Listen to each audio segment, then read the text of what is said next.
주는 자비하셔서 늘 함께 계시고 내 궁핍함을 아시고 늘 채워주시네. 주님을 찬송하면서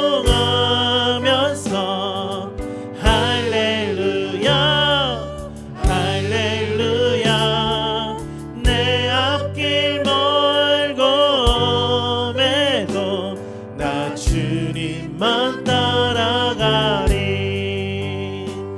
내 주와 맺은 언약은 영불변하시니 그 나라 가기까지는 늘 보호하시네.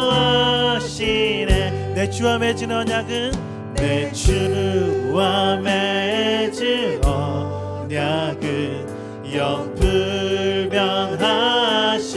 영불변하시니 그 나라 가기까지는 늘 보호하시네. 주님을 찬송하면서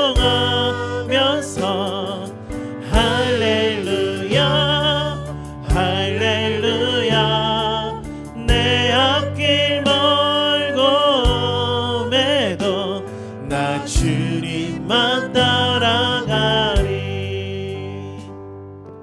아멘.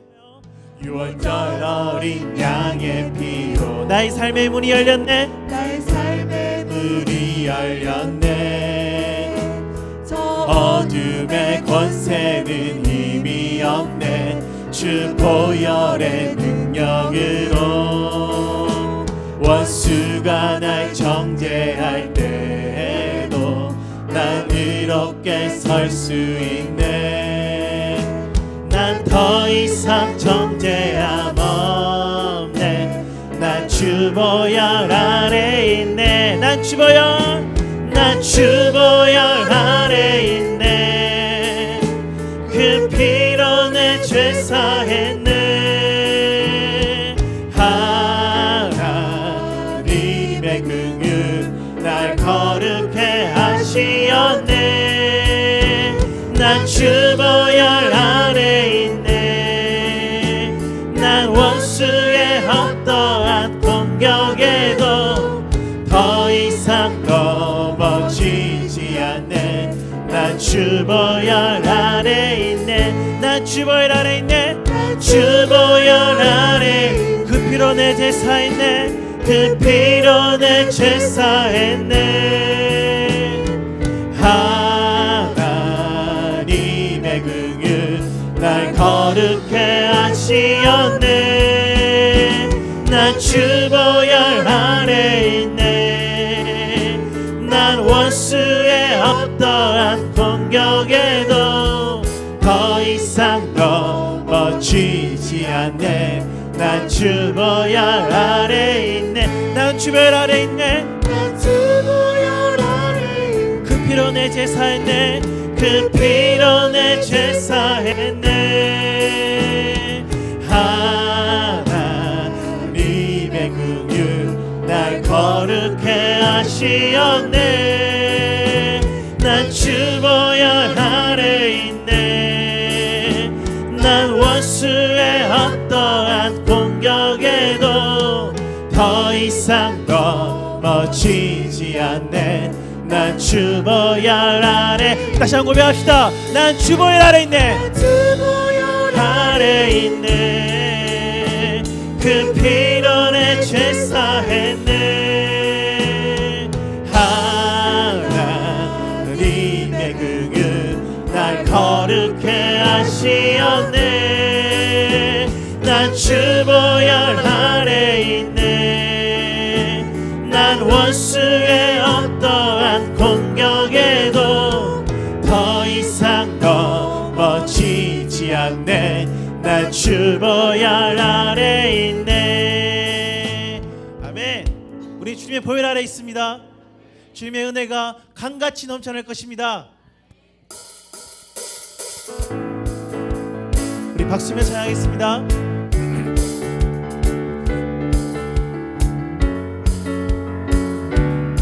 저 바다보다 더 넓고 저 바다보다도 더 넓고 저 산과 하늘보다 더 높은 주님의 은혜가 이곳에 가득해. 살아계신 나의 주 하나님, 살아계신 나의 주 하나님, 언제나 넘치는 주의 사랑으로 내 안에 가득히 넘쳐 흐르네. 다시 한번 고백합시다. 저 바다보다도 더 넓고 저 산과 하늘보다 더 높은 주님의 은혜가 이곳에 가득해. 살아계신 주 나의 하나님, 언제나 넘치는 주의 사랑으로 내 안에 가득히 넘쳐 흐르네. 우리 다시 한번 고백합시다. 저 바다보다도 더 넓고 저 산과 하늘보다 더 높은 주님의 은혜가 이곳에 가득해. 살아계신 주 하나님, 언제나 넘치는 주의 사랑으로 내 안에 가득히 넘쳐 흐르네. 내게 같은 평화, 내게 같은 평화, 내게 같은 평화가 넘치네. 내게 같은 평화, 내게 같은 평화, 내게 같은 평화가 넘치네. 저 바다보다 더 넓고 저 바다보다도 더 넓고 저 산과 하늘보다 더 높은 주님의 은혜가 이곳에 가득해.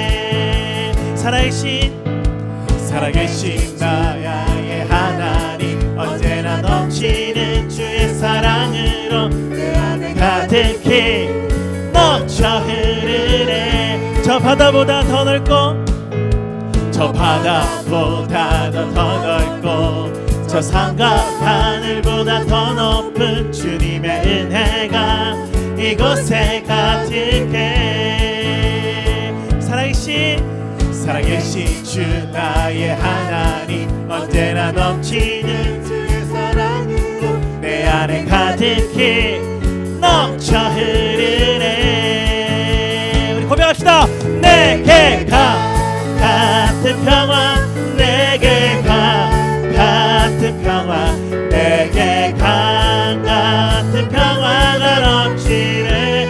할렐루야. 내게 같은 평화, 내게 같은 평화, 내게 같은 평화가 넘치. 내게 바다 같은 사랑, 내게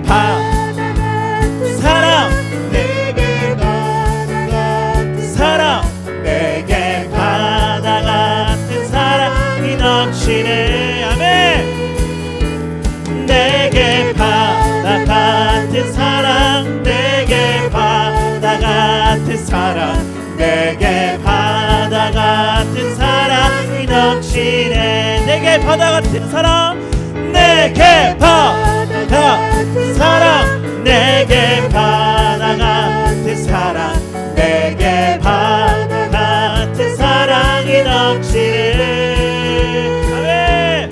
내게 바다 같은 사랑, 내게 바다 같은 사랑, 내게 바다 같은 사랑이 넘치네. 아멘. 하나님께 영광의 박수 올리겠습니다. 아멘.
예배하네 부르신 곳에서 나는 예배하네 어떤 상황에도 나는 예배하 부르신 곳에서 부르신 곳에서 나는 예배하네 어떤 상황에도 나는 예배하네 부르신 곳에서 나는 예배하네 어떤 상황에도 나는 예배하네 우리 함께 고백하겠습니다.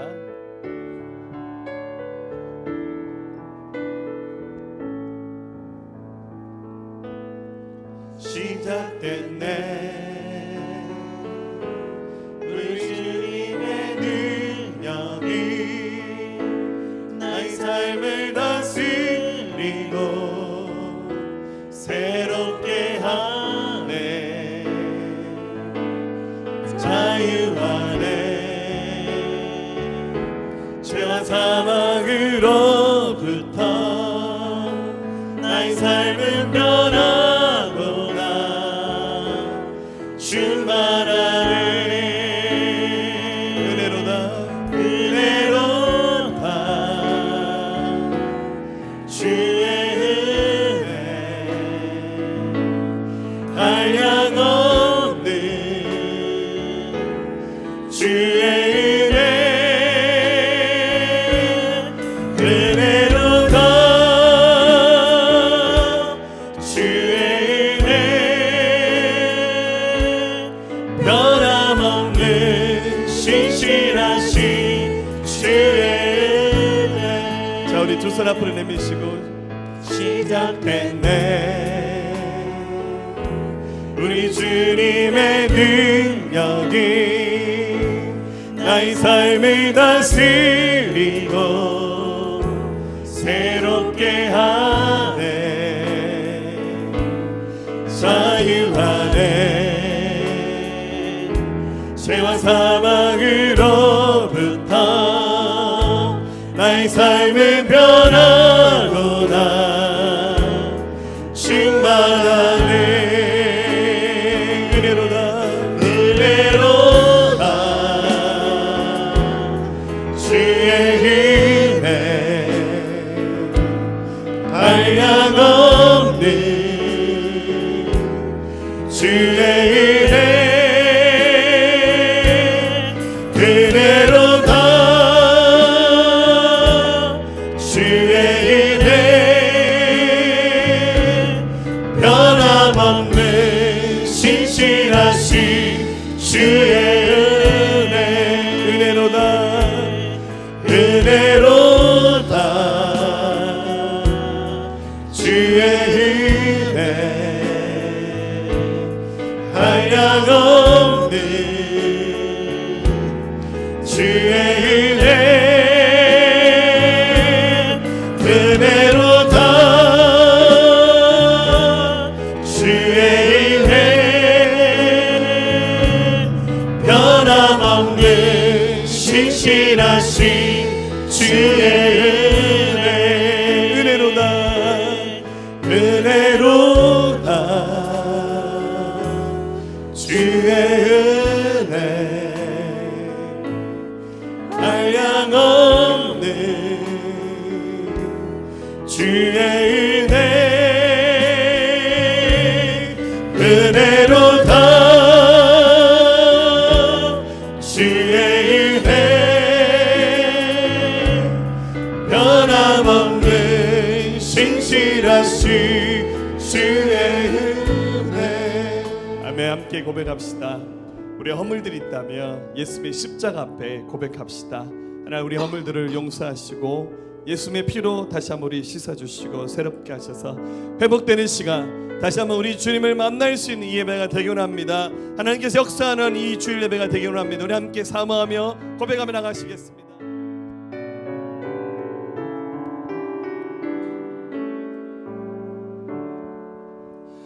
온 천하 만물을 알아 다 주를 주를 찬양하여라. 할렐루야 할렐루야. 저 금빛 나는 밝은 해, 저 금빛 나는 밝은 날, 하나님을 찬양하라. 할렐루야 할렐루야 할렐루야. 힘차게 부는 바람아, 떠가는 묘한 구름아, 할렐루야 할렐루야. 저 동승장은 아침에, 저 쉬는 고운 저녁로 하나님을 찬양하라. 할렐루야 할렐루야 할렐루야. 저 흘러가는 맑은 물, 다 주를 전해하여라. 할렐루야 할렐루야. 저 좋아 많은 밝은 불, 그 빛과 열을 내어서 하나님을 찬양하라. 할렐루야 할렐루야 할렐루야.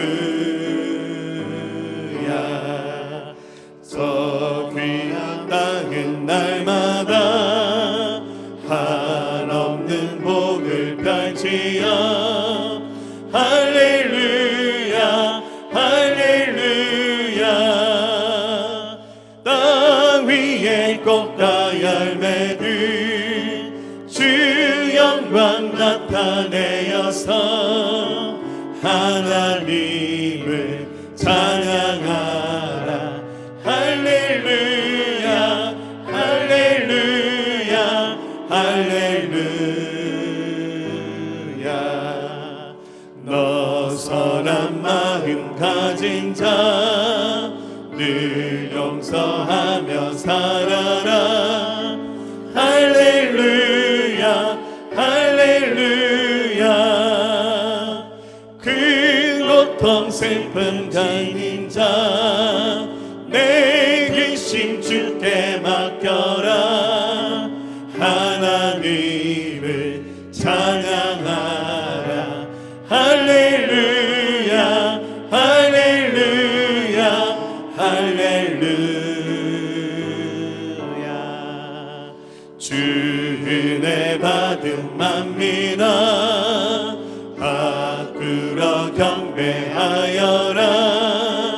할렐루야 할렐루야. 성삼위일체 주님께 존귀와 영광 돌려라.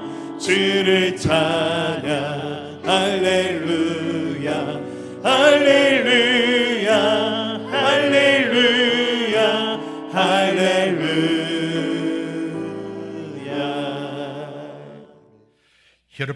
열두의 혈유병으로 주님 옷장만 잡아도 낫게 하신 하나님, 회당장 야르의 딸을 죽음의 잠에서 깨우시고 죽은 지 나흘이나 되는 나사로를 일으켜 세우신 하나님 아버지, 광야 40년 동안 불경과 구름동으로 인도하시고 만나움의 조라기를 먹이시며 홍해를 육조같이 건너게 하신 하나님 아버지, 반석에서 물을 내게 하신 그 하나님이 우리 하나님이십니다. 인생의 생사화복과 국가와 민족과 흥망성쇠를 주관하시고 역사를 서가시는 하나님을 믿으면서도 세상 염려 걱정 근심에 사로잡혀 살아온 저희들을 불쌍히 여기시고 긍휼히 여겨 주시옵소서. 상한 갈대어 꺼져가는 등불이 할지라도 우리 주님 손에 이끌려 붙들기만 하시면 크게 쓰임받는 것을 우리는 성경을 통해 압니다. 하나님의 본심은 우리가 망하는 것이 아닙니다. 고치시고 회복시키고 일으키사 주의 영광을 드러내는 것을 원하십니다. 오늘 또 예레미야 말씀 33장 말씀 의지하여 부르짖고 기도합니다. 하나님을 부르시고 하나님 때에 하나님 방법으로 하나님의 사랑한 자 그 뜻으로 부르심을 입은 자는 모든 것 합력하여 선으로 바꿔주실 것을 믿습니다. 절대 감사, 절대 긍정, 절대 순종으로 살아가게 하옵소서. 새생명교회를 사랑하신 주님, 피로 세운 이 재단을 축복하시고 이 재단을 통하여 하나님의 뜻을 펼치시게 하시고 꿈과 소원에 이르지는 교회, 많은 영혼을 품을 수 있는 교회, 교회 지역사회와 세상을 이끌어가는 선교하는 주임재단이 되게 역사하여 주시옵소서. 오늘 이 자리에서 주님을 만나고 아버지여 저희들 기도가 응답되며 주의 뜻을 이루어지는 기도의 명당 자리가 되게 역사하여 주시옵소서. 우리 주님 교회의 머리가 되사 모든 부분을 함께 하시고 주님 앞에 평안히 든든히 서가는 교회단 교회로 부흥성자 시켜주실 것을 저희들은 굳게 믿습니다. 네, 오늘 나누실 말씀은 사마리아 여인이 만나 예수님, 이런 제목으로 요한복음 4장의 말씀을 함께 나누도록 하겠습니다. 모두가 축복이 넘쳐나는 삶을 살고 싶으시죠? 예수 믿으면서도 평생 좀 속된 말로 지질이 궁상 떨면서 맨날 힘들다, 아프다, 어렵다, 죽고 싶다, 사는 게 이게 뭐야? 이런 말을 입버릇처럼 쏟으면서 살아야 될 이유도 없고 또 그런 삶을 원하신 분도 한 사람도 없다고 믿습니다. 우리 삶을 가장 복되게 만들 수 있는 것, 진정으로 성공된 삶을 살도록 보장해 주는 그것은 바로 우리의 삶에 넘쳐나는 하나님의 은혜입니다. 하나님의 은혜가 우리의 삶을 가장 복되게 합니다. 저는 좀 다른 거는 별로 좀 질투가 안 나요. 뭐 좋은 집, 좋은 자동차 별로 부럽지 않는데 제일 좀 질투 나는 것은 하나님이 굉장히 사랑하시면서 그 사람에게 많이 은혜를 부어주신 사람 보면 좀 약이 오릅니다. 이번 주간에 지방에서 연합으로 부흥회가 열렸는데 강사로 서울 성관교회 유관재 목사님 오셨어요. 개인적으로 좀 알지만 유관재 목사님 메시지 들으면서 살짝 좀 이렇게 부러웠어요. 하나님 저분 되게 사랑하시는구나, 이런 생각에 좀 더 제 자신을 좀 돌아보는 시간이었습니다. 자, 그런데 이 하나님의 은혜가 우리 삶의 절대적인데 이 하나님의 은혜를 우리에게 가져다 주는 통로가 있습니다. 그것은 바로 만남입니다. 제 자신의 삶을 돌아봐도 마찬가지입니다. 여기까지 오게 된 삶의 여정 가운데 정말 삶의 굵직굵직한 순간에 저를 하나님의 은혜로 채워지게끔 만들었던 역할은 특별한 만남이었던 것 같아요. 어린 시절 섬겼던 교회에 우리 목사님 네 분이 삶에 큰 영향을 또 끼쳤고, 또 신학교를 다닐 때 만났던 교수님, 우리 스승님들의 그 가르침, 또 그분들에게 배웠던 그 영성이 오늘날까지 밑거름이 돼서 여기까지 오게 하셨던 것 같아요. 또 목회하면서 여러분들도 목사를 잘 만나야 되지만 목사도 성도를 잘 만나야 됩니다. 네, 서로 안 맞는 평생 원수가 만나서 살면 얼마나 힘들겠어요. 근데 참 저는 복이 많은 것 같아요. 저는 어릴 적부터 인복이 많다는 얘기를 참 많이 들었는데요, 우리 새생명교회 성도님들을 만난 것은 제 인생의 최고의 축복의 순간이라고 고백합니다. 할렐루야. 그뿐 아니죠. 부모님 잘 만나야 됩니다. 배우자 잘 만나야 됩니다. 친구 잘 만나야 되고 스승 잘 만나야 됩니다. 근데 사실 좀 선택할 수 없는 만남도 많죠. 태어났더니 우리 아버지가 조직이에요. 너가 아버지 뭐 하시노? 그래서 많이 들어본 멘트죠. 네, 그건 선택할 수 없는 거예요. 근데 우리가 선택할 수 있는 만남도 굉장히 많습니다. 이런 얘기 했더니 자기 배우자를 떠올리면 목사님 로또 맞은 것 같아요. 안 맞아도 이렇게 안 맞을 수가 있을까? 제가 대학교 다닐 때 한번 강연을 한 적이 있었는데 학교에서 지금 이제 고인이 되셨어요. 어른들 동화를 쓰기도 했고 시인이었던 정채봉 시인님을 한번 이렇게 불러서 그분의 강연을 들었던 기억이 납니다. 제가 그분이 쓴 시를 한 편 가져왔는데요, 이분 시가 굉장히 담백합니다. 제목은 그겁니다. 잘못된 만남은 생선 같은 만남이다. 한번 읽어볼게요. 가장 잘못된 만남은 생선 같은 만남이다. 만날수록 비린내가 묻어나오니까. 가장 조심해야 할 만남은 꽃송이 같은 만남이다. 피어있을 때는 환호하다가 시들면 버리니까. 가장 비천한 만남은 건전지 같은 만남이다. 힘이 있을 때는 간수하고 힘이 다 다를 때는 던져버리니까. 가장 시간이 아까운 만남은 지우개 같은 만남이다. 금방 만남이 순식간에 지워져 버리니까. 가장 아름다운 만남은 손수건 같은 만남이다. 힘이 들 때는 땀을 닦아주고 슬플 때는 눈물을 닦아주니까. 자, 손수건 오늘 다 빌려드릴게요. 누군가에게 손수건 같은 그런 만남 되시기를 축복합니다. 역시 최고의 만남은 우리 예수님과의 만남입니다. 예수님과의 만남이 우리의 삶을 바꿔놓으면서 여기까지 이렇게 하셨습니다. 그 예수님과 그 누군가를 이렇게 만날 수 있는 연결고리, 다리 역할, 통로, 그게 바로 전도자입니다. 한 사람, 이 땅을 살아가고 있는 수많은 인생 가운데 정말 예수님을 만나야 될 그런 분명한 이유가 있는 그분에게 예수 그리스도의 이 생명을 전달하고 그분으로 하여금 우리 주님 만나서 인생 변화되게끔 하는 것, 그게 바로 전도입니다.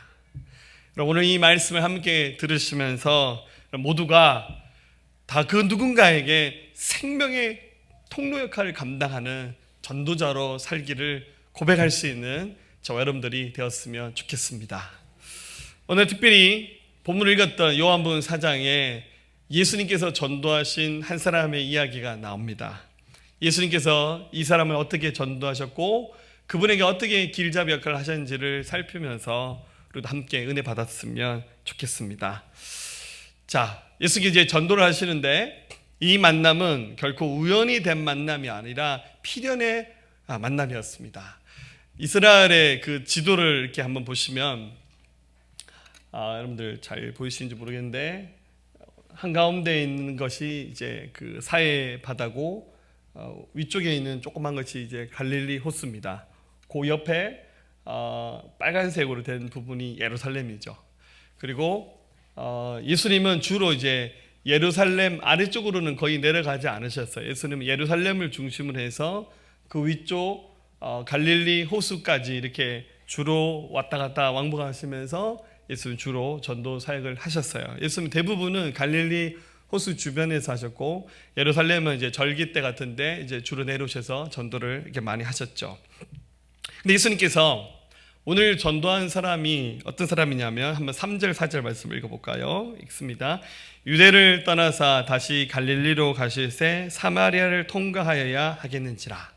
자, 예수님이 예루살렘 쪽에 내려와서 그 윗지방이 바로 유대 지방인데 그 위로 갈릴리 호수까지 가시는 이런 전도를 제일 많이 하셨어요. 지도를 다시 한번 띄워주시면 두 번째 지도. 자, 이제 유대인들이 길을 다닐 때는 여러분들 이제 예루살렘에서 갈릴리까지 직선 거리로 가는 것이 이동할 때 시간을 가장 절약합니다. 여러분 북쪽으로 가는데 직선 거리로 가야 되고 또 직선 거리로 가는 도로도 있습니다. 이렇게 주로 도로가 이제 한 4가지가 있었는데 이제 가장 유명한 도로는 여러분 보는 쪽에서 오른쪽에 있는 왕의 대로죠. 이것은 이제 성경에 나오는 이제 그 가장 중요한 사건들이 이 왕의 대로 주변에서 많이 있었고 그리고 이제 예루살렘에서 갈릴리까지 직선으로 가는 것이 가장 효과적입니다. 그런데 그 사이에 도시 하나가 더 있는데 그게 바로 사마리아 땅입니다. 자, 이스라엘 백성들은 이 사마리아 땅을 거치지 않고 갈릴리로 갑니다. 즉 직선거리로 가면 사마리아를 거쳐서 북쪽 갈릴리로 가는 것이 가장 빨리 가는 겁니다. 그런데 사마리아 그 동네에 이르러서는 유대인들 대부분이 좌측으로 돌아가든지 우측으로 돌아가든지 이렇게 한번 디귿자로 돌아서 그리고 북쪽 갈릴리로 가는 것이 이스라엘 백성들의 관습이었습니다. 왜 그러냐면 여러분 이 사마리아 땅은 이방인의 땅입니다. 그래서 유대인들은 할 수만 있으면 이 사마리아 땅에 발을 디디지 않고 북쪽 갈릴리로 가기를 원했어요. 그래서 이 사마리아를 그냥 패스해서 가버리는 거예요. 그런데 오늘 이 본문에 나오는 예수님은 갈릴리로 가실 때 사마리아를 통과해서 가셨습니다. 무슨 말이죠? 일부러 들리셨다, 그 뜻입니다. 여러분, 이 사마리아는 앞서 말씀드렸듯이 유대인들이 괄시하는 이방인들이 살고 있는데, 이 이방인들도 완전히 자기들과 전혀 다른 이방인은 아니에요. 피부색이 같은 혈통의 사람들입니다. 왜냐하면 여러분, 이스라엘이 북과 남북으로 이렇게 나라가 갈려져 있다가 북쪽이 아수르에게 패망하고 난 다음에 북이스라엘이 사라져 버렸어요. 그리고 남쪽 유다는 망하면서 바벨론의 포로 생활하고 70년 만에 돌아왔거든요. 그런데 남유다의 그 바벨론의 포로로 끌려갔던 사람들은 거기서도 혈통을 지켰습니다. 절대 이방 사람과 결혼 안 했어요. 근데 북이스라엘 출신의 원래 아브라함의 자손들은 나라가 망하면서 혈통을 지키지 않고 이방 사람들과 막 결혼해버렸어요. 그래서 혼혈아들이 막 태어났습니다. 그렇지만 아무리 혼혈하더라도 혈통이 똑같고 얼굴 피부색이 비슷한 거예요. 근데 이 사람들이 많이 거주하고 있는 곳이 바로 사마리아 땅이었습니다. 그래서 유대인들은 다른 이방인들보다 사마리아에 사는 이방인들을 더 싫어했어. 왜냐하면 혈통을 못 지킨 못난 자기 조상들의 후손이기 때문에 저 사마리아 사람은 상종하지 않는 것이 유대인들의 관습이었습니다. 유명한 얘기죠. 당시 랍비들이 매일 하나님 앞에 3가지 감사 기도 올려드렸어요. 저희는 매일 3가지 감사 기도를 하죠. 하나님 음식 주셔서 감사합니다. 근데 랍비들은 그런 감사 기도하는 것이 아니라 첫 번째는 주님, 저를 이방인으로 태어나지 않게 하신 것을 감사합니다. 주님, 저를 종으로 태어나지 않게 하신 것을 감사합니다. 세 번째는 좀 의외입니다. 저를 여자로 태어나지 않게 하신 것을 감사합니다. 이렇게 기도하는데 이걸 매일 하는 3가지 감사 기도입니다. 1번이 이방인으로 태어나지 않은 것을 감사합니다. 유대인들은 이방인들을 너무 싫어해요. 여러분, 지금도 이스라엘 땅에 가면 이스라엘 사람들은 외국 사람들 여행하는 것도 별로 안 좋아해요. 장사하는 사람들 빼고는 우리 같은 한국 사람이 뭐 성지순례 별로 안 좋아해요. 그만큼 다른 민족에 대해서 배척하는 그런 마음들을 가지고 있었습니다. 그런데 예수님께서 다른 모든 유대인들은 갈릴리를 가실 때 사마리아를 거치지 않고 일부러 돌아와서 갔지만 예수님은 이 사마리아를 일부러 찾아가셨어요. 왜냐하면 꼭 만나야 될 사람이 있기 때문이에요. 여러분, 이 4장 말씀 전체 읽어보세요. 예수님이 이 사마리아 땅에 가서 딱 한 사람 만나셨어요. 바로 오늘 나누게 될 말씀의 주인공 사마리아 여인, 그녀를 만났어요. 예수님은 이 한 사람을 만나기 위해서 계획하시고 준비하셔서 이 땅을 찾아가신 겁니다. 사랑하는 여러분, 우리가 예수를 믿게 되었습니다. 예수님이 우리를 선택하셨어요. 세계 인구가 이제 74억을 돌파했답니다. 예수님이 나를 선택하신 이유는 뭘까요? 우리가 너무 착하기 때문에 바른 생활 사나이, 누구 별명인데요. 네. 주님이 우리를 진짜 선택하신 이유는 뭘까요? 내가 참 그래도 괜찮은 인생이니까, 내가 이쁘니까, 내가 좀 쓸모가 있으니까. 죄송하지만 아니에요. 주님이 우리를 선택하신 이유는 없어요. 특별한 이유는 솔직히 말해서 없습니다. 그냥 사랑하시고 선택해 주신 겁니다. 여러분, 사랑의 이유 있습니까? 그냥 좋은 거예요. 그냥 사랑스럽게 여겨져서. 근데 그냥 사랑이 아니에요. 하나님이 우리를 사랑하시는데 우리 그냥 내버려 두면 다 지옥에 가야 돼요. 왜냐하면 죄 없는 인생이 없거든요. 그래서 지옥에 가야 되는 인생들 우리 하나님께서 불쌍히 여기셔서 예수님을 보내게 하셔서 그분이 우리의 죄를 대신해서 십자가에서 죽으시고 부활하셨어요. 그래서 누구든지 하나님의 아들 예수를 믿으면 죄 용서받고 구원받아 생명 얻는 하나님의 자녀가 되는 겁니다. 특별한 이유 없어요. 다만 하나님이 그 많은 인생 가운데서 선택하신 거예요. 왜요? 모르겠어요. 그건 저도. 주님한테 가서 물어보세요. 저 왜 부르셨어요? 제가 그렇게 이뻤나요? 이쁘긴 뭐가 이뻐요, 우리가. 아무 이유 없어요. 그냥 주님이 선택하신 겁니다. 그래도 그걸 좀 너무 그냥 선택했다면 좀 은혜스럽지 않잖아요. 그래서 우리가 하나 말을 갖다 붙이죠. 은혜로다. 그저 은혜입니다. 다른 표현, 수식어가 필요 없어요. 은혜입니다. 주님이 나를 부르시고 쓴 하나님의 은혜입니다. 절대적인 사랑입니다. 세상에 수많은 사람들 가운데 우리는 먼저 믿었어요. 그죠? 근데 세상에 우리보다 후발주자로 믿을 사람들이 좀 있어요. 좀 많이 있을 것 같아요. 아직 대한민국 땅에. 그 후발주자로 예수님을 믿게 될 사람들, 그분들에게 예수님을 소개하는 통로자 역할은 우리가 해야 됩니다. 여러분도 예수님 믿는 순간 혼자서 성령의 감동받아서 교회 오신 분 있습니까?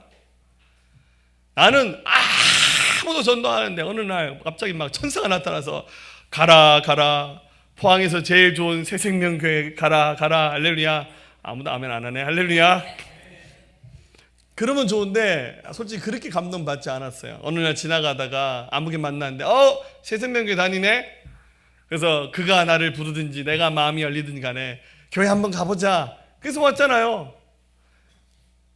100% 누군가가 하나님과의 만남의 그 통로 역할하는 전도자가 되어주셨기 때문에 이 자리에 온 거예요. 그런데 이것은 절대 우연이 아니라 그 사람들, 그 인생들을 하나님이 쓰시면서 하나님의 필연적인 운명적인 사건이 되어서 우리가 예수님을 믿게 된 것입니다. 감사하십시다. 할렐루야. 예수님이 이제 이곳에 일부러 찾아가셨어요. 찾아가셔서 그녀를 만나기 위해서, 전도하기 위해서 가셨잖아요. 이제 전도를 해야 됩니다. 근데 여러분들, 저도 보니까 주님을 만나는 기회는 한 번쯤은 가졌지만 다 신앙생활을 열심히 제대로 하지는 않더라고요. 그렇죠? 정말 예수님을 제대로 믿으면서 신앙생활을 하려면은 뭔가 좀 더 특별한 것이 있습니다. 또 왜 교회 와서 한 번쯤은 예수님에 대해 소개를 받지만 못 믿는 이유가 뭔가를 고민해 봤을 때 오늘 말씀해 보니까 주님이 준비하신 영원한 생수를 마시지 않으면 예수님을 안 믿더라고요. 다시요. 주님이 한 번 먹으면 영원한 생명을 얻는 생수를 준비하고 그녀를 찾아가셨어요. 근데 이 생수를 마시지 않으면 결국 구원에 이르지 못하고 그리고 삶의 변화가 일어나지 않는다는 거예요. 자, 분명히 한 번쯤 교회당을 발디뎌 보는 분 굉장히 행운이고 축복입니다. 우리는 그분들 절대 놓치면 안 돼요. 제 발로 걸어왔지만 제 발로 못 걸어가게 만들어야 돼요. 할렐루야. 그런데 그렇다고 강제로 붙잡고 바짓가랑이 붙잡을 수도 없고 협박할 수도 없고 당신 예수 믿어야 돼. 그럴 수는 없잖아요. 정말로 예수님을 제대로 믿을 수 있게끔 도와야 되는데 예수님은 이 사마리아 여인을 만나서 영원히 목마르지 않는 생수를 마시게끔 권을 합니다. 자, 분명히 예수님 당시에 이 사마리아 여인 말고 이 여인은 예수님을 처음 만났거든요. 적어도 이스라엘 땅에 살면서 예수님을 한 10번, 100번씩 만났던 사람들도 꽤 많이 있었을 거예요. 예수님의 이 길목에만 살면 100번, 1000번도 만나는 거예요. 그런데 그 만났던 사람들 가운데 어떤 사람은 예수님이 병자 살리는 걸 봤어요. 심지어 예수님이 죽은 사람도 살리는 이적을 행한 것을 보기도 했고 들었어요. 심지어 그 갈릴리 베세다 들판에서는 배고픈 사람 2만 명, 3만 명 앉혀놓고 예수님이 기도하셨더니 오병이어, 보리떡 5개, 물고기 2마리로 그 많은 사람을 한꺼번에 먹이는 그 이적을 경험하기도 했고 심지어 그 2만 명, 3만 명 예수님이 주시는 그 오병이어의 그 기적의 그 떡과 물고기를 먹어본 사람도 있어요. 그런데 그 사람들이 다 믿지는 않더라고요. 저도 마찬가지입니다. 목회하면서 제일 안타까운 사람이 교회를 한 번 왔는데 안 믿고 떨어져 나가는 사람이에요. 첫날에 떨어져 나가버리면 덜 억울하죠. 교회를 한 10년씩 다녀. 그러다 어느 날 목사님 저 교회 덮으랍니다 하고 떨어져 나가는 사람들이 덜어 있어요. 심지어 어떤 사람은요, 그 사람은 기도 시켜보면 방언도 막 해요. 주님을 경험했다는 간증도 해요. 근데 나중에는 떨어져 나갈 때는 방언도 필요 없더라고. 무슨 방언을 경험하든 뭘 대단한 은혜를 체험해도 그냥 신앙생활 중단하고 떨어져 나가는 사람은 속수무책이더라고. 막 찾아가서 무릎 꿇고 빌고 싶어요. 좀 교회 좀 나와주세요. 왜 이런 일들이 일어날까요? 예수님 당시도 그랬고 우리가 사는 시대도 주님을 만난 것 같은데, 분명히 만난 것 같은데 알고 보면 주님을 정말 만난 사람은 아니더라고요. 이유는 예수님 말씀하시는 영혼이 목마르지 않는 생수를 마시는 사람과 마시지 않은 사람의 차이입니다. 여러분들 물 마시는 거 쉽습니까? 어렵습니까? 쉽죠? 근데 예수님 이렇게 말씀하셨어요. 13절 14절 예수께서 대답하시되 이 물을 마시는 자마다 다시 목마르느니와 내가 주는 물을 마시는 자는 영원히 목마르지 아니하리니 내가 주는 물은 그 속에서 영생하도 솟아나는 샘물이 되리라. 지금 여기서 마시는 물은 한 번 먹으면 다시 갈증이 생기지만 예수님 당신이 주는 이 물은 영원히 목마르지도 않을 뿐더러 한 번 먹으면 그 물 때문에 영생한다는 거예요. 도대체 이게 뭐예요? 여러분들 자, 물 마시는 거 어렵습니까? 제가 오늘 이 물 마시는 장면 한번 보여드릴게요. 죄송합니다. 쉽지 않고 먹었어요. 잘 넘어가요. 물 마시면서 고기 뜯어 먹듯이 어르신들은 이제 갈비찜 가자 그러면 목사님 이빨이 나빠서 특별히 이제 오징어 구워서 딱 주시면 못 먹어요. 그죠? 근데 물은 80 먹은 노인이라도 마시기 쉬워요. 근데 왜 이 물을 못 마십니까? 낯선 사람이 주는 물을 어떻게 믿고 마십니까? 그 이유예요. 여러분들 우리 선교지 가면 특히 우리 중국 같은 데 가면 중국을 비하하는 얘기는 아닙니다. 오해하지 마시고요. 우리 선교사님들 그럽니다.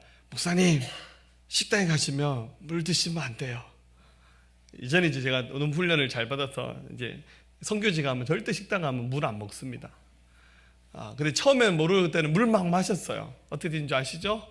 화장실 가셔야 돼. 아까 나왔던 이사야 선교사님은 물 주면 항상 물에다 뭐 하냐면 숟가락 꽂아 놓더라고. 목사님 숟가락 소독하는 거예요. 그분 식당에서 물 나오면 숟가락 씻는 용으로 쓰지 절대 물을 안 마시더라고. 제가 마음은 안 예민한데 몸은 제가 좀 까칠합니다. 이렇게 얘기하니까 마음도 까칠하다 얘기하시면 제가 마음이 힘들어질 것 같아요. 제가 정말 이 물을 안 맞는 거 먹으면 저는 금방 몸에 반응이 일어나더라고요. 저는 이렇게 선교지 같은 데 가서 한 일주일만 지나면 몸에 이렇게 두드러기가 나와서 수포가 막 생겨서 막 터지거든요. 근데 막 긁으니까 없어 보이잖아요, 사람. 일단 제가 얘기는 안 하는데 온몸이 다 간지럽고 물만 자며 먹어도 힘들더라고요. 선교사님들은 또 말하기를 목사님 목욕탕 가면 탕 안에 들어가지 마세요. 우리도 한국 사람은 사우나 가면 탕에 들어가는 거 좋아하잖아요. 탕에 들어가시면 안 돼요. 여기다가 침 뱉고 오줌 싸고 했다고. 그래서 웬만하면 목욕탕 가면 그냥 씻고만 나와야 되지 거기 들어가시면 안 돼요. 자, 여러분들 제가 아주 놀라운 비밀을 가르쳐 드렸어요. 물이 얼마나 중요하냐면 그 황성주 박사님의 책을 봤더니요. 그분이 그렇게 얘기하시더라고요. 하나님이 세상을 창조하실 때 우리는 말씀으로 창조했다고 알고 있잖아요. 빛이 있으라. 그런데 하나님이 세상을 창조하실 때 유일하게 쓰신 재료가 있대요. 그게 1장 2절에 나온 말씀인데 그게 바로 물입니다. 물. 하나님의 씨는 깊은 수면 위에 있고 라는 그런 말씀이 나오잖아. 하나님이 세상을 창조하실 때 물을 가지고 만들었다는 거예요. 그래서 사람을 이렇게 분해버리면, 인수분해한 게 아니고요, 사람을 이렇게 분해버리면 성인의 경우는 60%가 물입니다. 신생아의 경우는 77%가 물, 태아는 97%가 물입니다. 사람은 물로 만들어졌어요. 어른이 많이 아파요? 애들이 많이 아파요?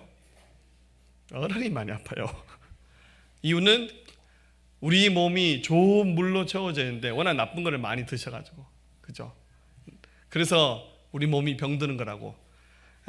그래서 물을 분해하면 H2O라 그렇게 얘기하잖아요. 수소와 산소로 만들어졌는데 이것은 화학적인 표현이고 진짜 물은 안에 산소가 녹아 들어가 있고 미네랄이 있다는 겁니다. 여기까지. 네. 그래서 진짜 좋은 물은 정수기 물이 아니래요. 정수기 물은 미네랄을 다 걸러버리거든요.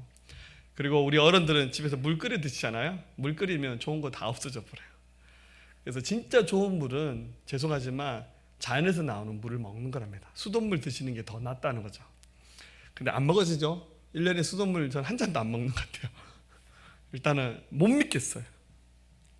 자, 예수님이 내가 영원히 목마르지 않는 물을 주겠다라고 권하십니다. 이 여인은 지금 우물가에 물 들어온 사람이에요. 여러분, 이스라엘은 낮에는 굉장히 햇빛이 뜨겁습니다. 그래서 우물에 물을 기르려면 아침 저녁 시간에 가서 물을 뜨는 것이 상식입니다. 오늘 성경에 보니까 6시, 우리나라 시간 계산할 때 곱하기 1을 하면 되거든요. 낮 12시입니다. 낮 12시에 물 들어가는 사람 아무도 없어요. 이 그녀는 이제 물을 얻기 위해서 자기 동네에 조상이었던 야곱이 팠던 우물이 있었는데 그 야곱의 우물에 물을 기르러 왔는데 가장 더운 한낮에 물을 들어왔어요. 이유는 간단해요. 사람들을 마주치고 싶지 않았기 때문이에요. 이 사마리아 여인은 일종의 대인 기피증 같은 것이 있었습니다. 왜냐하면 이 주인공이었던 그녀는 결혼을 5번 한 사람이에요. 그리고 지금 마지막 6번째는 결혼하지 않은 채 불완전한 동거 생활을 하고 있는 그런 상태예요. 불륜이었는지도 모르겠어요. 여러분들 우리 교회 5번, 6번 결혼하신 분은 없잖아요. 그죠? 어떤 삶을 살았는지 그림이 그려지죠. 굉장히 많은 실패와 좌절을 경험한 사람이에요. 뭐 다 할 수는 없지만 예수님께서는 이 사마리아 여인을 너무너무 전도하고 싶으셨어요. 그래서 찾아가신 거예요. 그래서 일부러 그녀가 물 들어오는 시간을 맞춰서 야곱의 우물가에 가신 거예요. 근데 대인 기피증이 있으니까 예수님의 제자들 12제자들이 다 여자 제자들 저건 한 20-30명 우르르 다녔거든요. 일부러 예수님 제자들을 다 너희 지금 마을에 먹을 것 좀 구하러 가고 다 보내버리셨어요. 예수님만 1대1로 이 사마리아 여인을 만나셨어요. 자, 전도를 합니다.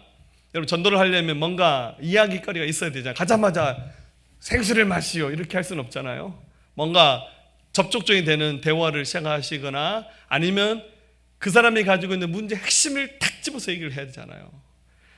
예수님께서는 이 사마리아 여인을 전도할 때는 물을 달라는 방법으로 전도를 하셨어요. 7절에 사마리아 여자 한 사람이 물을 기르러 왔음에 예수께서 물을 좀 달라 하시니. 그런데 이 여인이 깜짝 놀랐어요. 왜냐하면 여러분, 예수님은 유대인이었거든요. 유대인은 앞서 말씀드렸듯이 사마리아 사람 별로 안 좋아해요. 비호감입니다. 일부러 마주치지도 하지도 않는 그런 부류의 사람들이었어요.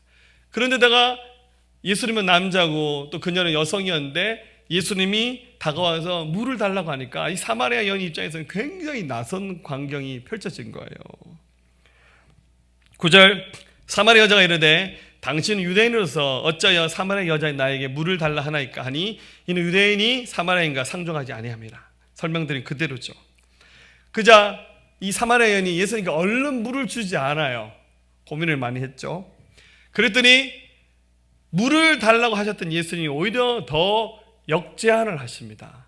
그게 바로 뭐냐면 10절에 예수께서 대답하여 이르시되 네가 만일 하나님의 선물과 또 내게 물 좀 달라 하는 이가 누구인 줄 알았더라면 네가 그에게 구하였을 것이요 그가 생수를 내게 주었으리라. 굉장히 번역을 어렵게 하는 것 같아요. 쉽게 말하면 내가 누군지 안다면 오히려 네가 나한테 물 달라고 할걸? 이렇게 말씀하신 거예요. 그녀가 보니까 이 무슨 말인가.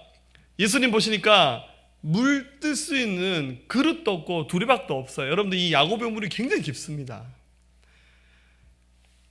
당신이 물 뜰 수 있는 그릇도 없고 우리식으로 말하면 무슨 생수를 미네랄 워터 들고 다니는 것도 아니고 오히려 예수님이 자기에게 물을 준다고 하시니까 이 여인이 보기에는 이해가 안 되는 거예요. 그저 예수님이 다시 한번 정확히 말하면 13절 말씀 넘어가서 보여주시면 예수께서 대답하시되 이 물을 마시는 자마다 다시 목마르지만 내가 주는 물을 마시는 자는 영원히 목마르지 아니하리니 내가 주는 물은 그 속에서 영생하도록 솟아나는 샘이 될 것이다. 세상에 이런 게 어디 있어요. 물 마시면, 아까 제가 물 마셨잖아요. 제가 목이 타요 또. 저만 그런 게 아니라 물은 마시면 그 순간엔 갈증이 해결되지만 뒤돌아서면 또 목이 말라요. 안 그런 물이 어디 있어요. 근데 예수님이 하신 말씀이 당신은 물 뜨는 그릇도 없고 또래박도 없는데 이 물 마시면 다시 금방 목마르지만 내가 준비하고 있는 물이 있는데 이 물을 마시면 네가 영원히 목마르지 않아. 심지어 네 속에서 영생하도록 솟아나는 샘물이 된다고. 당신이 주는 이 물을 마시면 영원히 목도 안 마르고 이 물을 마시면 영생한다는 거예요. 그러니까 이 사마리아 여인 들을 때 깜짝 놀랐어요. 도대체 이런 물이 어디 있나? 여러분, 이게 바로 복음입니다. 복음. 할렐루야. 여러분, 세상의 물은 아무리 퍼마셔도 그 순간에만 반짝 갈증을 해결하지 세상 그 어디에도 우리의 목마름을 채워줄 수 있는 것은 단 한 군데도 없는 거예요. 아무리 좋은 것을 누리고 가져도요, 사람은요 금방 실증이 나요. 금방 실증이 납니다. 그리고 남의 떡이 커 보인다고, 조금만 지나면 그거 좋은 건지 나쁜 건지 잘 분간을 못해요. 세상에 속한 그 어떤 것도 절대 우리에게 영원한 기쁨과 생명을 가져다 주지 못해요. 우리는 바로 이 복음을 믿고 있는 것이고 우리는 바로 이 복음을 전하는 거예요. 예수 그리스도 안에 담겨있는 영원한 생명의 그 생수를 그 누군가가 마시게끔 하는 것, 그게 바로 전도입니다. 해야 됩니다. 할렐루야. 여러분, 이 물 안 마시면 지옥 가는 거예요. 그러나 영원한 생수가 되신 예수를 마시고 그분을 믿게 되면 영원한 생명을 얻게 되는 겁니다. 자, 그럼 이제 어떻게 될까요? 선택을 해야죠. 이 물을 마시느냐 마시지 않느냐. 이 생수를 마실 수 있는 자격은 뭘까요? 물 마시는 거 쉽잖아요. 그냥 마시면 돼요. 그런데 좀 더 깊이 살펴보면 예수님이라고 하는 이 생수를 마실 수 있는 자격 한 가지 있습니다. 15절, 여자가 가로되 주여 이런 물을 내게 주사 목마르지도 않고 여기 물길로 오지도 않게 하옵소서. 안 그래도 쪽팔려 죽겠는데 여기 물들어만 안 오면 인생 진짜 횡재하는 거잖아요. 그래서 주님 그 물 좀 놔주셔서 나 목마르지도 않고 여기 물 좀 안 뜨게 도와주세요 얘기합니다. 자, 이 여인이 예수님 말씀하시는 이 생수 의미를 이해한 겁니까? 못한 겁니까? 이해 못한 거예요. 예수님은 당신을 믿어야 된다는 의미로 이 말씀하셨는데 이 여인은 한 번 먹으면 목마르지 않은 생수가 있다니까 그 물 어디 있어요 주님? 그거 나 좀 주세요. 사실 완전 엉뚱한 얘기를 하고 있는 거예요. 자, 예수님은 그녀로 하여금 생수를 마시게끔 해야죠. 지금 이 사마리아 여인을 포기할 수 없어요. 그래서 예수님이 그녀에게 제안을 합니다. 그녀가 정말 이 생수를 마실 수 있게끔 결단을 할 수 있게끔 돕습니다. 여러분 마찬가지입니다. 지금 교회 안에 와서 한 번은 만남을 가졌어요. 근데 이 만남이 지속적으로 제대로 못 가서 떨어져 나가버린 사람들 대부분 복음 얘기하면 이해는 합니다. 근데 복음을 진심으로 받아들이지는 않아요. 왜냐하면 걸리는 게 너무 많아요. 생명의 생수이신 예수 그리스도를 믿으려면 자기 안에 있는 것들 가운데 포기해야 되고 버려야 될 것이 너무 많아요. 이게 안 되는 거예요. 그래서 자기 수준까지만, 내가 편한 데까지만 복음을 이해하고 그 이상 더 깊이 안 들어가는 거야. 나는 거기까지. 나는 목사님 말하는 그런 의미 예수는 믿고 싶지 않아. 근데 굉장히 듣기 좋은 말씀 많잖아요. 기도하면 다 이루리라. 얼마나 좋아요. 내가 너와 함께하리라. 얼마나 좋아요. 이런 말씀은 귀에 쏙쏙 들어와요. 교회 오면 병든 자를 위해서 기도하면 다 낫는데요. 얼마나 좋습니까? 너무너무 좋아. 그런데 이 수준을 벗어나서 예수님을 정말 믿으려면 그분이 내 인생의 주인이 되셔야 돼요. 그분이 나를 통치하시는 왕이 되셔야 돼요. 예수님의 이 생수를 마시려면 내 삶을 처음부터 끝까지 다 내려놓고 그분이 나의 주가 되시고 나의 왕이 되셔서 내 삶을 주관하게끔 내 자신을 완전히 내려놓는 일을 해야 이 생수를 마실 수 있는 자격이 있는 거예요. 그냥 물은 누구나 다 마실 수 있어요. 그러나 영원한 생명을 얻는 생수의 물을 마시려면 자기 자신을 내려놓고 버린 일을 해야 돼요. 사람들이 복음 얘기하면 예수 믿으면 가정의 평화가 오고 교양이 넘치는 삶을 살고 병 고침받고 행복해지는 이 정도 수준에서 예수님의 복음을 받아든 사람들이 굉장히 많습니다. 잘 생각하십시오. 예수님께서 주시기 원하는 것을 받는 인생이 되시겠습니까? 아니면 자기가 원하는 것을 하나님으로부터 빼앗는 것, 그 수준의 신앙생활 하기를 원하십니까? 어느 것이 더 낫습니까? 당장은 하나님 손에 있는 것 중에서 내가 저거 갖고 싶었네. 주님 물 한 병 주세요. 그 정도 수준에서 예수를 믿기 원하십니까? 물 한 병이 아니라 하나님이 계획하시고 준비하셔서 모든 인생에게 아끼지 않냐고 주기 원하시는 그 모든 것을 통째로 받기를 원하십니까? 그렇다면 자격을 갖추셔야 돼요. 그 자격은 바로 자기가 죄인됨을 인정하는 것입니다. 자기 직면입니다. 하나님, 내가 쓸모없는 참 너무너무 어리석은 그런 인생이군요. 나 하나님 앞에서 죄인이군요. 이 사실을 인정한 사람이 바로 이 자격이 있는 사람이 될 수 있는 거예요. 근데 이 사마리아 여인은 좀 예수님과 대화할 때 예수의 말을 좀 빨리 알아차리지 못했어요. 그냥 단지 그 생수에 관심 있는 거예요. 목마르지 않고 다시는 우물가 안 와도 되는 그 생수. 예수 말씀하십니다. 16절에 가서 네 남편 불러와라. 여러분, 이것은 사마리아 여인의 아킬레스건입니다. 지나가는 사람들도 사마리아 여인에게 이 말은 못해요. 결혼 5번 실패했어요. 6번째는 불완전한 동거, 불륜인지 뭔지 잘 모르겠지만 6번째 아예 결혼도 안 해보고 그냥 살아버렸어요. 가장 숨기고 싶었던 치부였습니다. 예수님은 그거를 떠올리셨어요. 예수님 굉장히 날카로우신 분이셨어요. 그런데 그 부분을 다뤄야만이 사마리아 여인이 예수님을 믿을 수 있어요. 자기 직면이 있어야 진짜 예수를 믿을 수 있어요.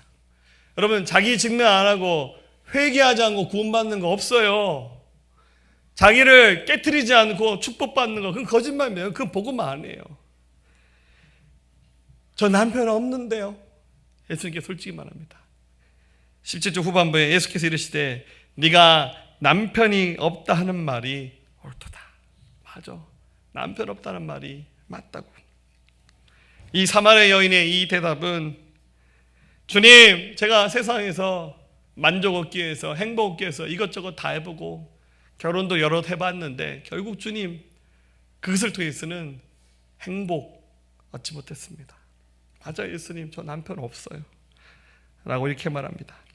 너에게 남편 5이 있었고 지금 있는 자도 내 남편이 아니니 내 말이 참되도다. 사랑하는 여러분, 예수를 만나는데 장애물 되는 거 있죠. 우리가 예수님을 믿고 결단하는 순간 우리가 용기 내어서 그 장애물을 내려놓았기 때문에 믿을 수 있었죠. 또 오늘 이 말씀 들으면서 나는 예수님을 제대로 만나지는 못했는 것 같다. 그 장애물 뭐지? 생각했을 때 막 떠오르는 것들이 많이 있어요. 그렇다면 여러분, 사람이든 물질이든 생각이든 감정이든 무엇이든 간에 그것 좀 용기 내어서 내려놓읍시다. 여러분, 또 복음을 전하잖아요. 아무개 예수 믿자 했더니 결단 못한 사람이 우리 주변에 수두룩이 많아요.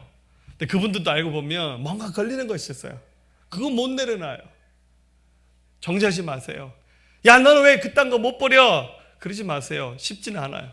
그러나 그가 결단할 수 있도록 도웁시다. 그게 바로 전도입니다. 예수님 이 여인을 그 자리에서 회심시켜서 구원케 하셨어요. 엄청난 일이 났습니다. 그 부분은 이제 오후 예배 때 잠깐 한번 나누겠습니다. 이 장면을 예수님의 제자들이 돌아와서 봤어요. 봤더니 낯선 여인과 예수님이 얘기를 막 하는데 예수님은 유대인, 사마리아인, 좀 뭐지? 근데 보니까 그녀가 예수님을 믿게 되었어요. 예수님의 제자들은 먹을 것을 구해왔어요. 그래서 예수님께 이제 그 먹을 것을 드리려고 합니다. 27절 보니까 이때 제자들이 들어와서 예수께서 여자와 말씀하신 것이 이상이었으나 무엇을 구하시나이까 어찌하여 그와 말씀하시나이까 묻는 자가 없더라. 분위기는 이상하는데 아무도 안 물어요. 솔직히 말해서 예수님의 제자들은 전도하는데 별 관심 없어요. 그 다음 가야 될 길 있잖아요. 갈릴리로 가야 되는데, 빨리 밥 먹고 가야 되는데, 낮 시간인데. 근데 예수님은 그 제자들 향해서 이렇게 말합니다. 32절에 이르시되 내게는 너희가 알지 못하는 먹을 양식이 있느니라. 제자들이 서로 말하되 누가 잡수실 것을 갖다 드렸는가 하니 예수께서 이르시되 나의 양식은 나의 보내신 이의 뜻을 행하며 그의 일을 온전히 이루는 것이 바로 이것이다. 예수님은 지금 복음전에서 영혼을 구하는 하나님의 뜻을 이루는 것이 그게 내 삶의 에너지, 양식이다. 안 먹어도 배 안 고파요. 한 사람의 영혼을 살려서 그 영혼 예수님께 세우는 일만 해도 배고프다고 하지 않을 만큼 이것은 예수님에게 가장 의미 있는 일이었습니다. 우리 삶에 가장 의미 있는 일, 나를 예수 믿게 만드신 하나님의 가장 그 기뻐하신 뜻이 바로 하나님의 기뻐하신 뜻을 이루는 복음 전하는 일, 우리 모두의 고백이 되었으면 좋겠습니다. 언젠가 한번 제가 소개한 적이 있었던 글인데요. 왜 목사님들이 자꾸 했던 예화를 하냐고. 영국에 그 브리티시 위클리라는 주간지가 있는데 어느 날 이 신문에다가 어떤 분이 글을 썼습니다. 내용은 안티 기독교적인 성향의 글이었습니다. 내용은 이런 겁니다. 교회의 목회자들은 설교를 대단히 중요시하고 그것을 준비하는 데 많은 시간과 노력을 투자한다. 나는 거의 빠짐없이 30년 동안 교회를 다닌 사람으로 3,000번가량의 설교를 들었다. 그런데 나는 대단히 놀라운 사실 한 가지를 발견했다. 그래서 내가 그렇게 많은 설교를 들었음에도 불구하고 그중 단 한 개의 설교도 제대로 기억하지 못한다는 사실이었다. 이것으로 미뤄보아 목회자들이 설교 말고 다른 일에 시간과 열정을 투자한 것이 더 유용하지 않을까 생각한다. 저보고 업을 바꾸라는 거예요. 근데 이 글이 신문에 기고되고 난 다음에 어떤 한 크리스찬이 다시 한번 글을 보내서 신문에 반박하는 기사가 실렸습니다. 내용은 이런 겁니다. 나는 결혼생활 30년 동안 32,850번의 식사를 했습니다. 그리고 그 대부분은 아내가 차려준 음식입니다. 근데 갑자기 내 머리에 떠오른 생각은 내가 그 많은 음식을 먹었음에도 불구하고 그동안 먹은 음식의 식단을 단 한 가지도 제대로 기억하지 못한다는 사실이었습니다. 그와 동시에 내가 확실히 깨달은 것은 나에게 그 음식들이 없었다면 나는 벌써 오래전에 굶어 죽었을 것이라는 사실입니다. 하나님이 생명의 양식입니다. 이 생명의 양식, 우리 하나님 앞에 제대로 한번 은혜 갚을 기회가 다가왔습니다. 4월 21일 부활절, 우리 새생명 전도축제. 앞으로 계속 이 얘기만 하려고요. 할렐루야. 전도의 기회가 다가왔습니다. 정말 그날 저도 좀 금식하면서 말씀 준비할게요. 또 오시는 우리 강사로 오시는 우리 권사님도 본인이 예수를 만난 얘기들 진하게 해주시면서 아마 굉장히 특별한 은혜가 있을 것이라고 생각합니다. 생명의 통로 되신 예수님 더 깊이 만나시고 또 그 누군가에게 생명의 전달자, 통로자로 살아가는 축복의 사람들 되시기를 주의 이름으로 부탁드립니다. 우리 함께 고백할까요? 왜 나만 겪는 고난이냐고 불평하지 마세요. 고난의 뒤편에 있는 주님이 주실 축복 미리 보면서 감사하세요. 너무 견디기 힘든 지금 이 순간에도 주님이 일하고 계시잖아요. 남들은 지쳐 앉아 있을지라도 당신만은 일어서세요. 힘을 내세요. 힘을 내세요.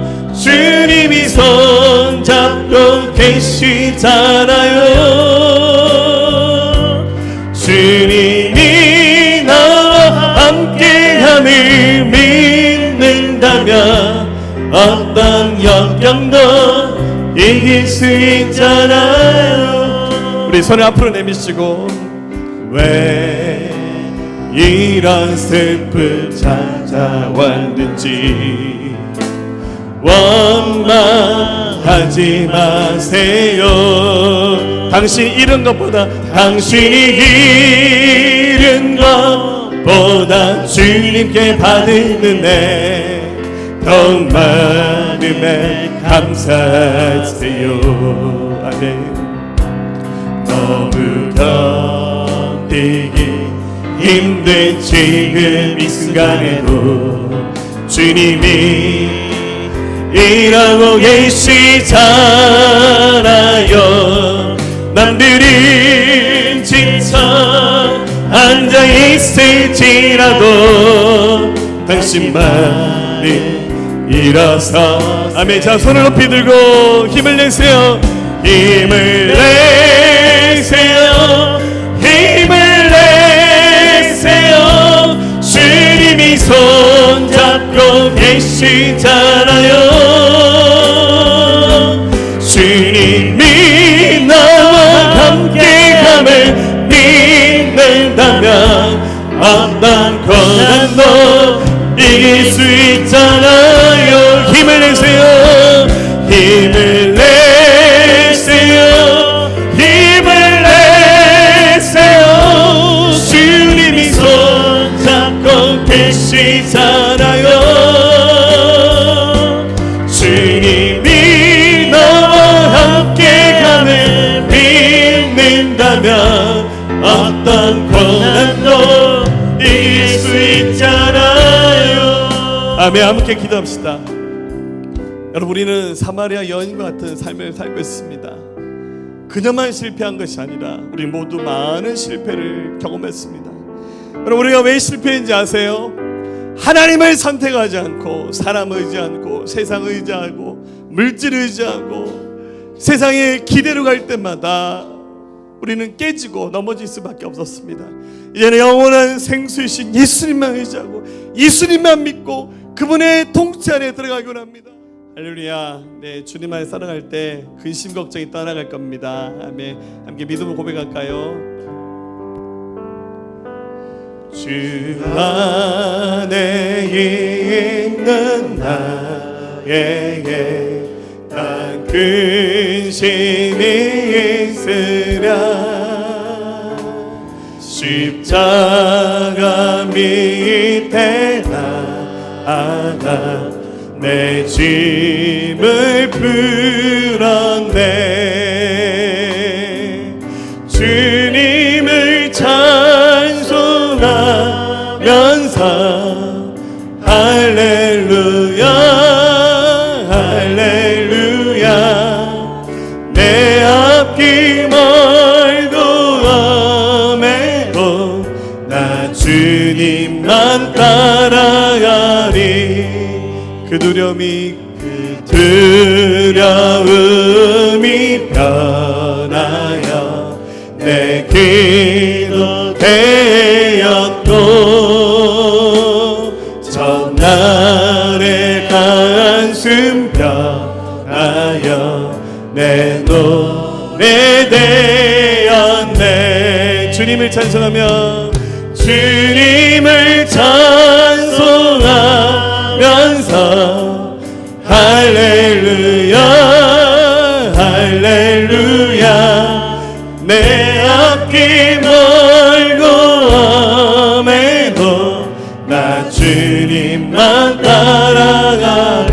주와 맺은 언약은 내 주와 맺은 언약은 영불변하시니 그 나라 가기까지는 늘 보호하시네. 주님을 찬송하면서 주님을 찬송하면서